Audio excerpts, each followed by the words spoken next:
Aujourd'hui, dans le BookTok du grenier, Kafka. Kafka, l'auteur du procès, vous savez, la dénonciation de l'absurdité administrative et bureaucratique, la dénonciation du rouleau compresseur des systèmes et du langage.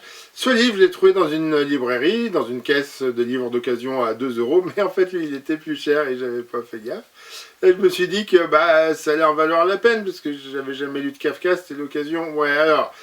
Lettres à Milena semblait être prometteur, hein, des lettres, donc une série de textes courts dans lesquels j'espérais une absurdité à la viennesque ou à la ionesquienne.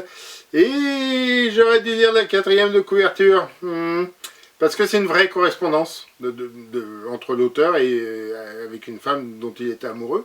Je pensais découvrir l'auteur et sa littérature, parce que je ne l'ai jamais lu, enfin en tout cas pas que je m'en souvienne. J'espère qu'il mettait plus d'effets de style dans sa littérature professionnelle que dans sa correspondance personnelle, puisque c'est pas particulièrement plaisant à lire. Attention, je doute pas que les passionnés de l'auteur, ou même de sa correspondante, qui était journaliste avant d'être sa traductrice, trouveront leur compte, peut-être les fadas de lecture, pourquoi pas. Mais j'ai pas tenu. Là, il se regarde le nombril, il ressasse ses petits tourments, et je trouve cela très ennuyant.